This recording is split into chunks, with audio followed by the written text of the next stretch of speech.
You won't believe what happened in my quiet little neighborhood, a story that's equal parts shocking and unbelievable. It all started when the HOA Karen, yes, the one everyone warns you about, decided to take things way too far. Picture this: a peaceful farmhouse that I've poured my heart into, sitting right in the middle of our community, suddenly turning into the center of a full-blown neighborhood drama. The twist: she actually called 911, not because of an emergency, but to demand that I sell my farmhouse. And why? Because she wants it to turn into a wedding venue. Sounds crazy, right? Well, it gets even crazier. From the moment she stepped into my life, things spiraled out of control. This wasn't just a disagreement about lawn care or parking rules. This was personal. She acted like the entire neighborhood belonged to her and somehow thought she had the right to make decisions about my property. I had no idea a simple farmhouse could cause such tension, but suddenly I was caught in the middle of a power struggle that felt like something out of a movie. What's worse is how she tried to use the system against me, weaponizing the HOA rules and even calling the police on a whim to push her agenda. The entire community started watching, divided between those who supported her and those who stood by me. It wasn't just about selling a house anymore. It was about standing up for what's mine and fighting for the right to live in peace. I'm still trying to figure out how it got this far, and trust me, the story is far from over. What exactly happened when the police showed up? Did I give in, or did I stand my ground? Stay tuned, because in the next part, I'll share all the details you won't want to miss. This farmhouse drama is just getting started. So, here's a little background on how this all started. My farmhouse has been in the family for years, an old, cozy place with a lot of history and a lot of memories. When I moved in, I thought it was just another chapter in a peaceful life. But then the HOA Karen showed up. She's someone who likes to control everything, from how the mailboxes look to when you can put out your trash bins. At first, it was small stuff I could laugh off. But over time, it got clear that she wasn't just about keeping the neighborhood tidy. She wanted control, and she wanted it her way. The farmhouse, with its big open fields and rustic charm, caught her eye for a completely different reason. She started dropping hints, saying it would be the perfect place for weddings. Not just any weddings, her ideal, fancy, community event kind of weddings. I thought it was just a casual comment until she started pushing neighbors, trying to get support for turning the farmhouse into a venue. What blew my mind was when she told me outright that I should sell it to her or someone like her. That's when things escalated. The tension wasn't just about property or rules anymore. It felt like a personal attack. I began hearing rumors around the neighborhood, whispers that the HOA was using every rule in their handbook to find reasons to pressure me. And then the call to 911 happened. I still can't believe she did that. It wasn't an emergency, no threat or danger, but she convinced the police there was something suspicious about my property. I was stunned, confused, and honestly scared. Why would she go this far? Since that day, the neighborhood atmosphere has changed. People are divided, watching closely, waiting to see what happens next. Some neighbors have come forward to support me, but others seem to be siding with her, either out of fear or because they want to see the farmhouse gone. I'm caught in this web of conflict where the stakes feel way bigger than just a house. And honestly, I'm wondering, how far will she go to get what she wants? The next chapter of this story might just change everything. After that 911 call, things really took a turn for the worse. Suddenly, every little interaction with the HOA felt charged with tension, like walking on a tightrope where one wrong step could set off another battle. The HOA Karen seemed to have made it her mission to push me out, using every rule, every meeting, and every chance to make life difficult. But it wasn't just about the rules. It felt like a deeper struggle over who gets to decide the future of this neighborhood. One of the more frustrating parts is how she twisted neighbors against me. Some of them started looking at my farmhouse with suspicion, as if I was the problem. She spread rumors, suggesting I was planning something disruptive, or that my property wasn't being cared for properly. None of it was true, but the damage was done. I even had neighbors coming up with complaints that seemed minor or exaggerated, like the farmhouse looks unkempt, or there's too much noise. Things that never really happened. It was clear she was pulling strings behind the scenes, trying to build a case. On the flip side, there were people who saw what was really going on. A few neighbors reached out, worried about how far the HOA Karen was willing to go. They shared stories of their own run-ins with her, stories about control and intimidation. Some of these conversations gave me hope that I wasn't alone in this fight. Still, the division in the community was growing, and it felt like the farmhouse had become a symbol of something bigger, a clash between tradition and control, freedom and conformity. Meanwhile, the idea of turning the farmhouse into a wedding venue kept hanging over everything like a dark cloud. The thought of losing a place that holds so many memories, to have it turned into an event space for strangers, was painful. Yet, the HOA Karen acted like it was a done deal, as if she already owned it in her mind. I kept wondering, what's her real motive? Is it just about weddings, or is there something else beneath the surface? And how far will she go next? The tension is only building, and the next move could change everything. As the weeks went by, the tension in the neighborhood didn't just simmer, it boiled over.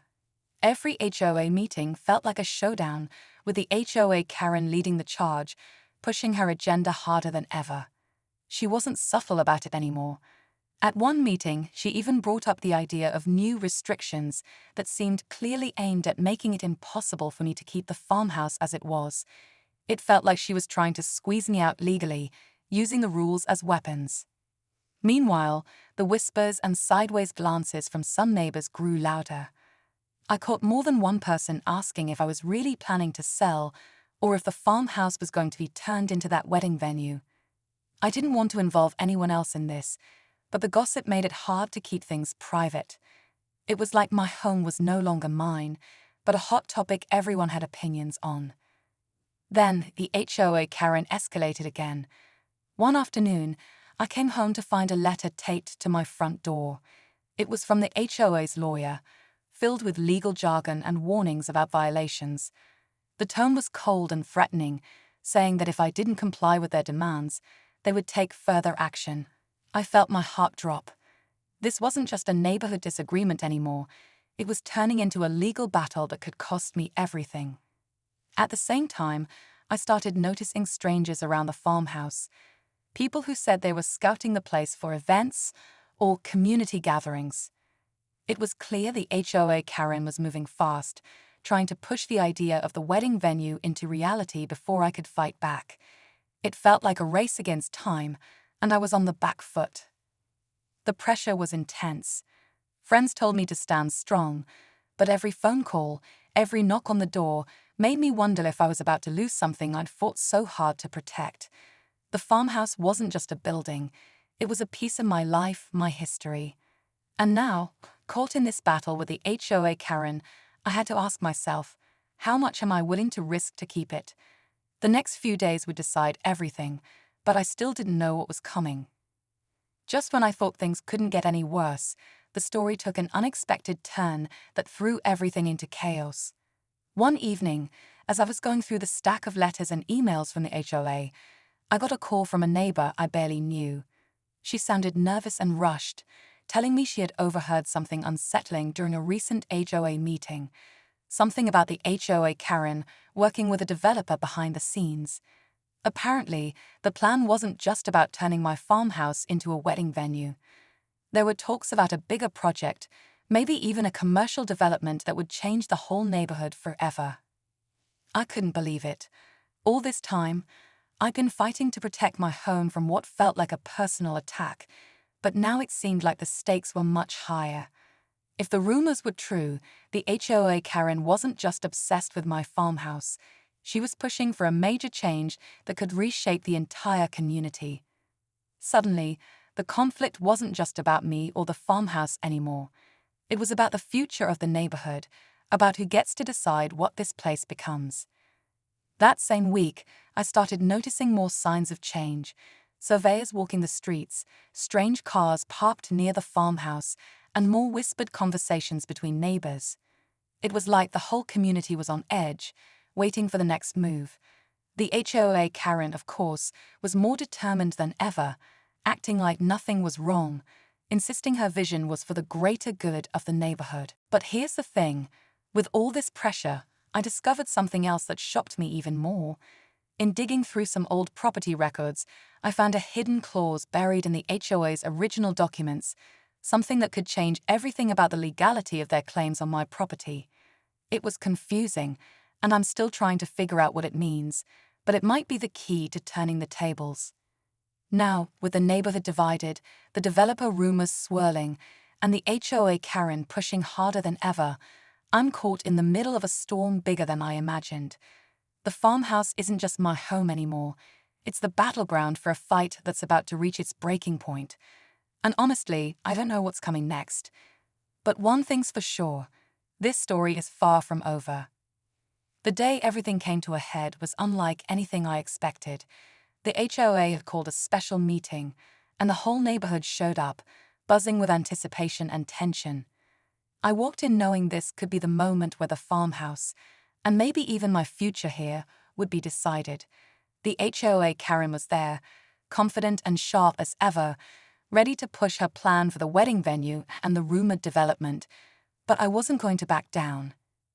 When it was my turn to speak, I laid everything out, the history of the farmhouse, the importance it holds not just for me, but for the community's character, and the suspicious push behind the scenes involving the developer. Then I dropped the bombshell. I presented the hidden clause I found in the HOA documents. It turned out that the HOA's power to force property sales was far more limited than they claimed.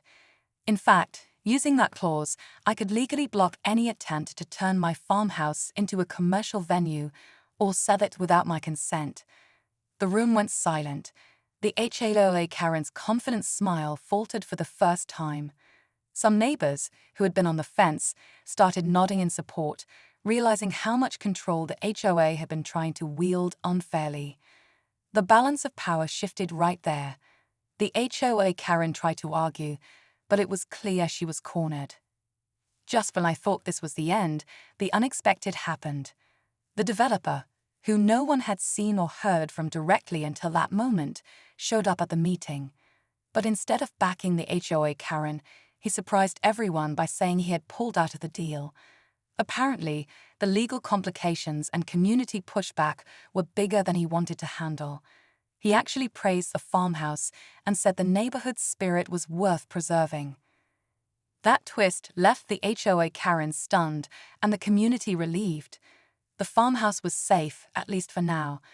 But as people started to disperse, I caught a glance of her whispering to someone on the phone, a look in her eyes that told me this battle might not be over for good. Sometimes it feels like with people like her, the fight just shifts, and the farmhouse will have to be ready for whatever comes next. After that intense meeting, the neighborhood slowly began to settle down, but the impact of what happened lingered in the air. The farmhouse wasn't just safe, it felt like it had become a symbol of standing up for what's right, even when the odds seemed stacked against you. Neighbors who had been quiet before started reaching out, sharing stories and support. It reminded me how important community really is, especially when someone tries to use power to push their own agenda. The HOA Karen didn't disappear, of course. She stayed involved in the neighborhood, but it was clear her influence had been checked. The legal discovery about the HOA's limitations changed how people saw the association and how much power they actually have over homeowners. It was a wake-up call for all of us to stay informed and watchful. As for me and the farmhouse, life returned to something closer to normal. I put extra effort into caring for the land and making sure it stays a peaceful place, exactly what it was meant to be. I also learned to lean on the community more, realizing that protecting what you love isn't something you have to do alone. Looking back, this whole experience was a tough lesson about standing your ground and fighting for your home. It showed me that sometimes the biggest battles come from unexpected places, and that you have to be ready to face them, no matter how overwhelming they seem. So, if you ever find yourself in a situation where someone is trying to pressure you or take what's yours, remember this story. Know your rights, get support, and don't be afraid to stand up. Because in the end, home isn't just a place. It's what you protect, fight for, and hold onto when things get tough. Thanks for listening to this story. If you've ever dealt with something like this or have questions, drop a comment below. I'd love to hear your thoughts.